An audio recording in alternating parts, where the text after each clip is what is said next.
Olá, boa noite. Veja no Brasil TV. Um grande incêndio destrói um dos principais shoppings populares de São Paulo. Mais de 6 anos depois do crime, os assassinos confessos da vereadora do Rio, Marielle Franco, e do motorista dela, Anderson Gomes, vão à júri popular. A Polícia Federal faz operação e identifica de onde saiu a filiação indevida do presidente Lula ao PL. E ainda, a tecnologia no dia de finados. Cemitérios de São Paulo vão implantar um programa de geolocalização. Quarta-feira, dia 30 de outubro, agora no Brasil TV.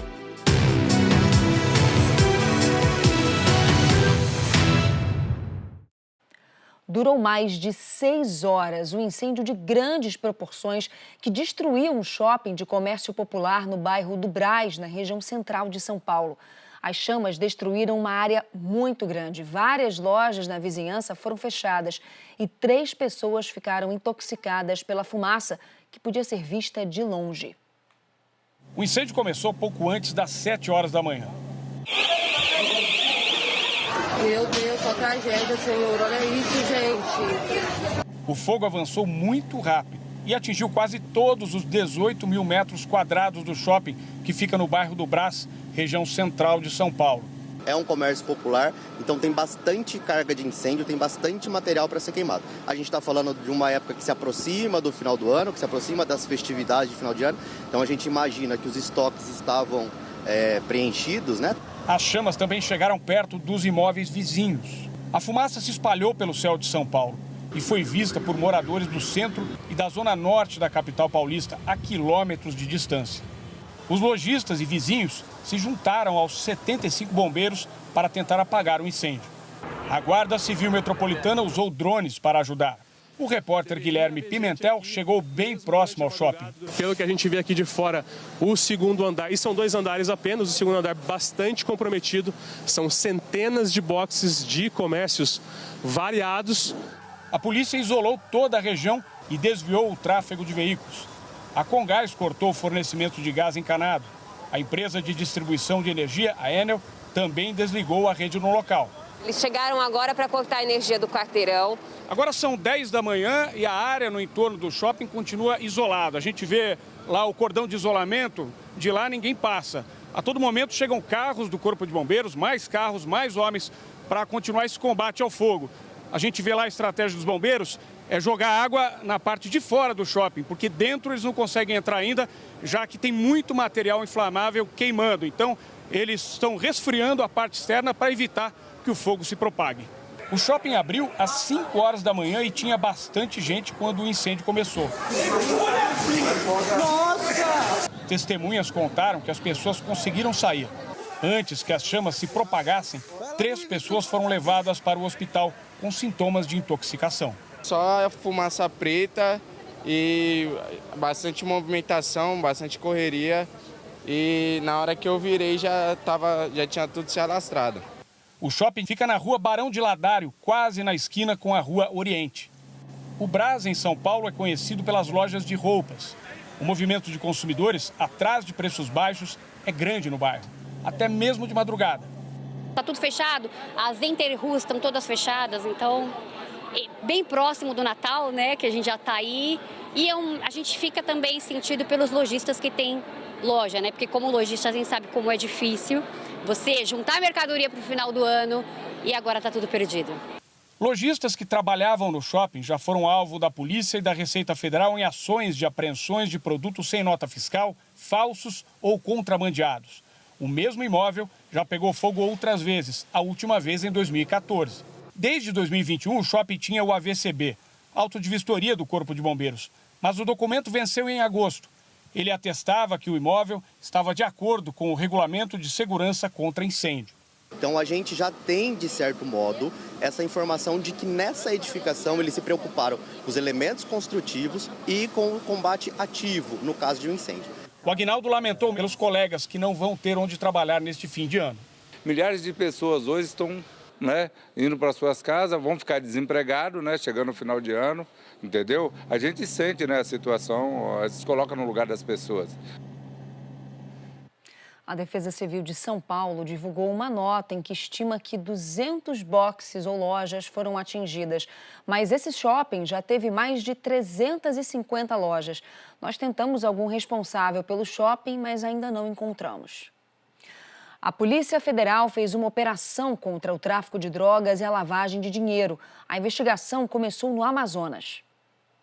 A operação da Polícia Federal terminou com 9 pessoas presas. Segundo a PF, a operação, que recebeu o nome de Barões do Arcanjo, foi desencadeada com o objetivo de desarticular uma organização criminosa formada por empresários de Manaus e também traficantes de drogas, que atuavam na venda de drogas, mas também na lavagem de dinheiro, nos estados do Amazonas, Roraima, São Paulo e Pará. No estado do Pará, uma pista de pouso clandestina foi explodida pelos agentes da PF. Segundo a Superintendência da Polícia Federal aqui no Amazonas, os comerciantes ajudavam na logística do carregamento de entorpecente de um município do interior do Amazonas para Manaus. Daqui, a droga era distribuída para outros estados do país. Segundo a PF, em 2 anos, esse grupo criminoso movimentou cerca de 30 milhões de reais. Ainda segundo a Polícia Federal, vários veículos de luxo foram apreendidos, além também de arma e dinheiro. Juscelio Paiva para o BR-TV.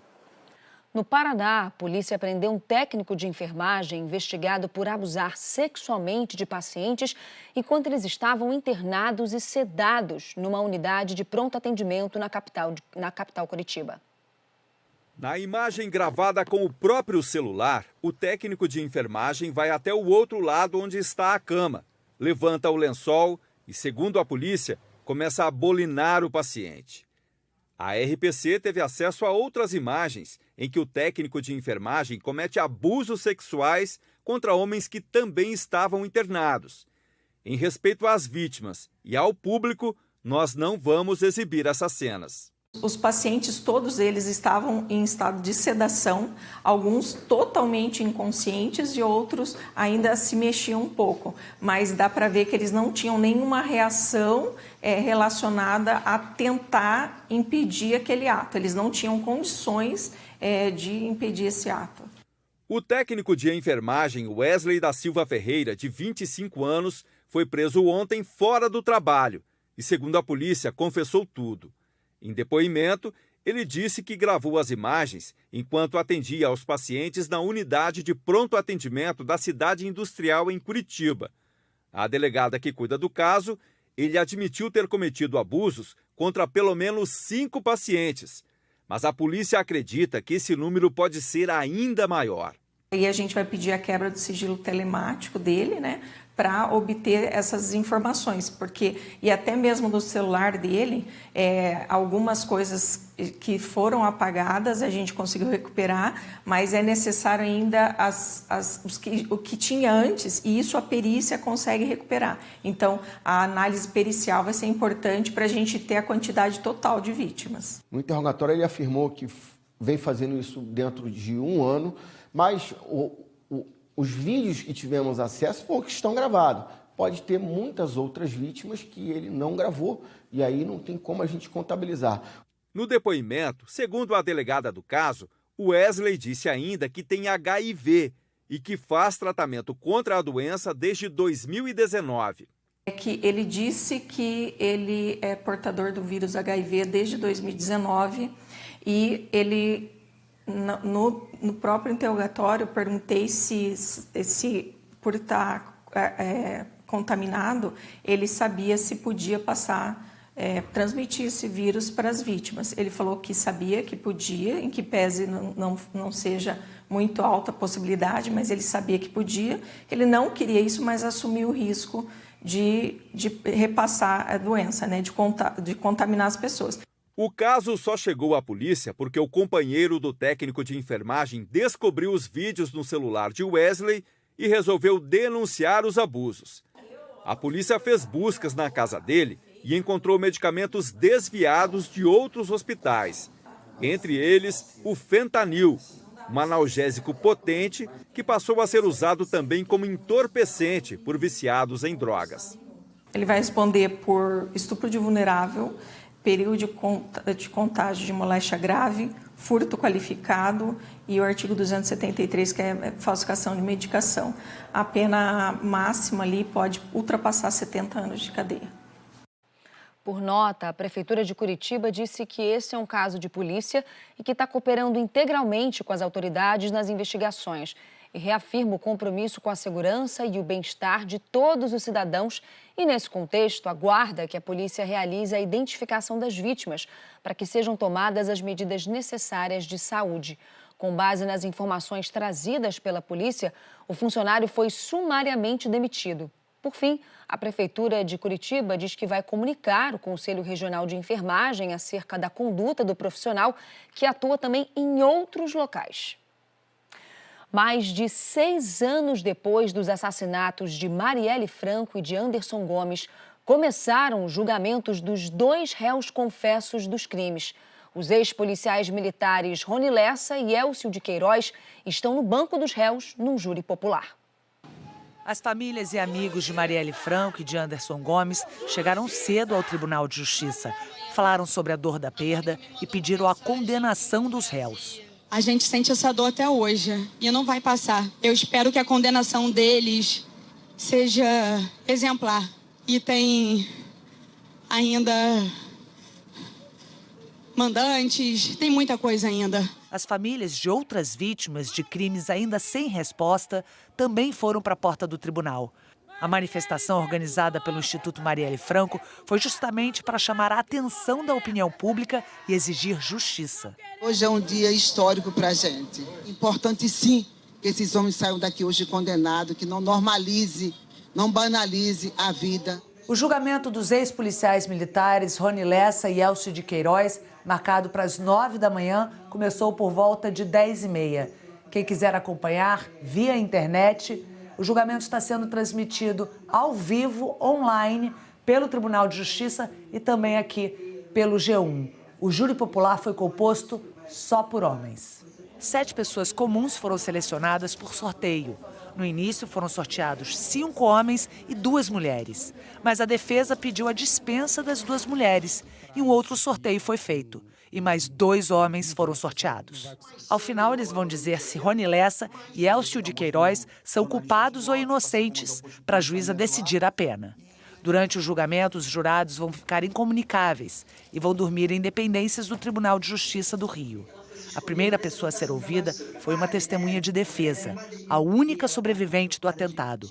A jornalista Fernanda Chaves falou por videoconferência. No dia do crime, ela estava no carro ao lado de Marielle. No momento da rajada,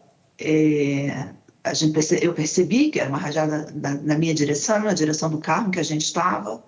Eu, num reflexo, eu me encolhi, me abaixei, eu estava atrás do Anderson e Marielle estava imóvel. Senti o braço dela por cima de mim, o peso do corpo dela em cima de mim. A minha vida mudou completamente. Embora sejam 7 anos quase desse atentado, não há normalidade. A cobertura completa do julgamento daqui a pouco no Jornal Nacional. No Mato Grosso, a polícia fez uma operação que revelou um rombo de 400 milhões de reais na Unimed Cuiabá. 6 pessoas foram presas. O Natan Goulart tem as informações. Olá a todos. Essa operação é um resultado de uma investigação da Polícia Federal que mira um esquema criminoso na gestão financeira da Unimed Cuiabá durante o período de 2019 e 2023. O Ministério Público Federal conseguiu a expedição das ordens judiciais, como mandados de busca e apreensão, prisões temporárias e sequestro de bens dos investigados. A investigação identificou indícios de fraudes financeira e administrativa. Na época, os gestores da cooperativa médica apresentaram documentos com graves irregularidades contábeis à Agência Nacional de Saúde Suplementar para esconder um rombo de cerca de 400 milhões de reais no ano de 2022. Estão sendo apurados os crimes de falsidade ideológica, estelionato, lavagem de dinheiro e organização criminosa. 6 pessoas foram presas, entre elas o ex-presidente Rubens Carlos de Oliveira Júnior. A atual gestão da Unimed Cuiabá fez um acordo com o Ministério Público Federal, no qual se compromete a pagar uma multa de R$ 412 mil e a cooperar com as investigações. Nós entramos em contato com a defesa do ex-presidente da cooperativa, mas até o momento não recebemos nenhuma resposta. Também procuramos a atual gestão da Unimed Cuiabá. Eles disseram que até o momento não vão se manifestar porque estão se informando sobre o resultado e o objetivo da operação. De Cuiabá, Mato Grosso, Natan Goulart para o Brasil TV. Agora olha essa história. A Polícia Civil de Minas Gerais investiga o furto de 37 banheiros químicos na orla da Lagoa da Pampulha, em Belo Horizonte. Isso mesmo, furto de banheiros químicos. As investigações apontam que os furtos começaram em maio deste ano. E na operação que foi realizada hoje em cidades da região metropolitana, como Contagem e Ribeirão das Neves, do total de 37 banheiros químicos, 8 foram recuperados.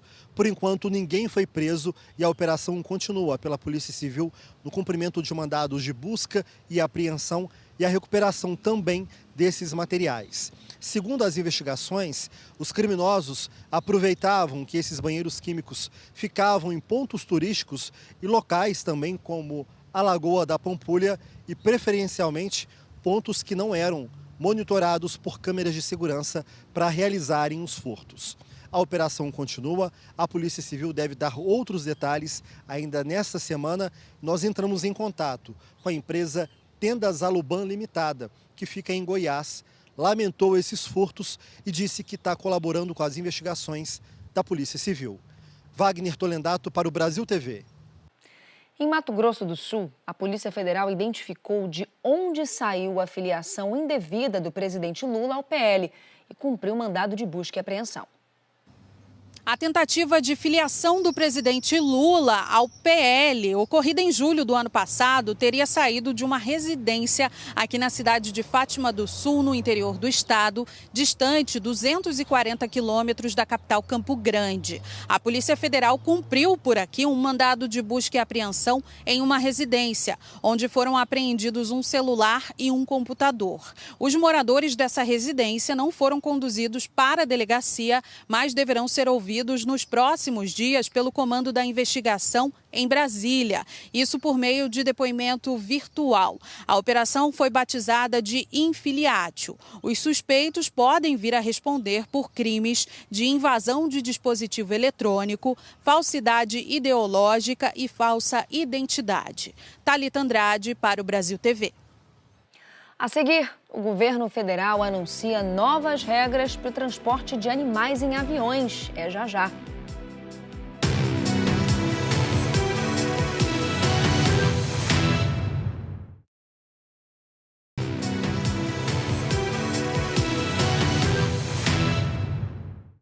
Brasil TV de volta falando do Dia de Finados, que é no próximo sábado.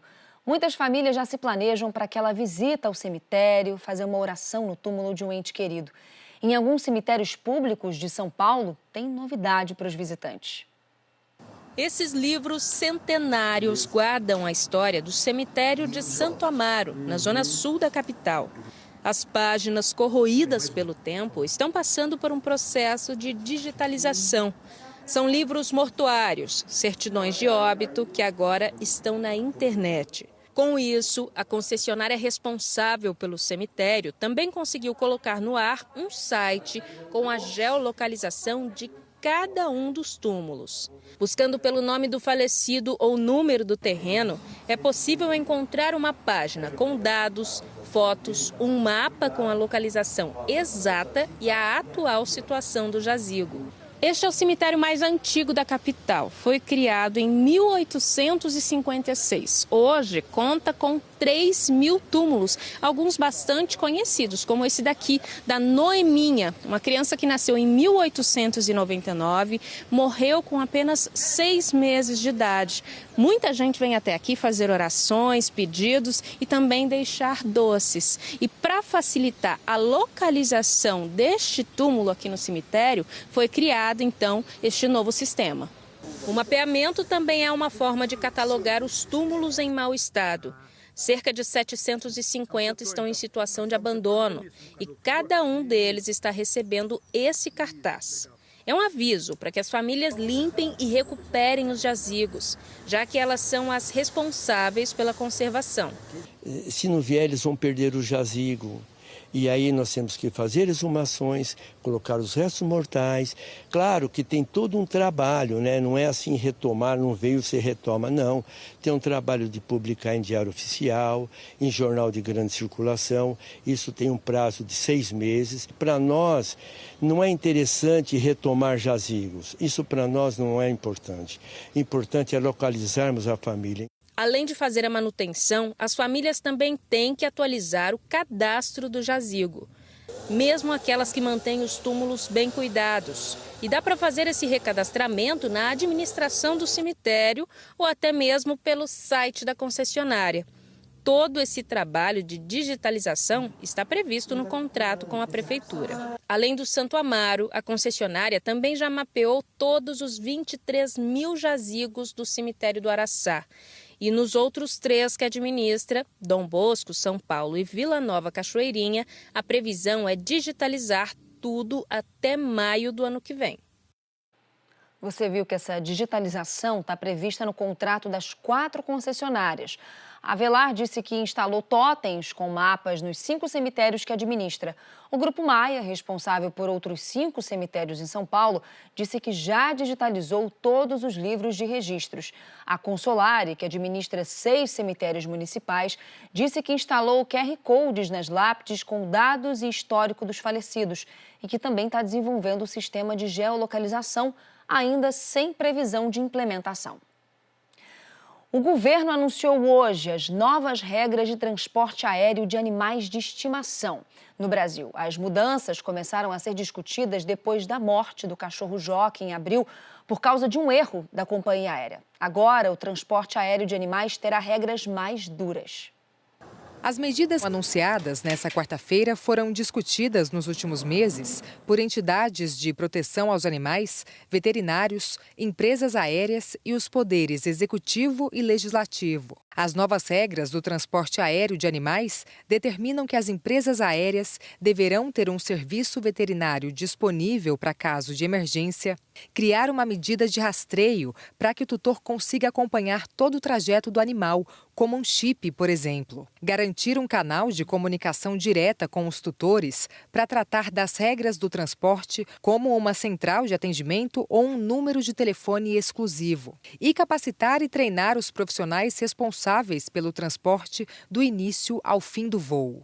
As empresas aéreas também vão ter que enviar relatórios mensais à ANAC sobre a quantidade de pets transportados, as condições de transporte e também sobre eventuais intercorrências com os animais. O governo definiu um prazo para que as companhias se adequem às novas normas.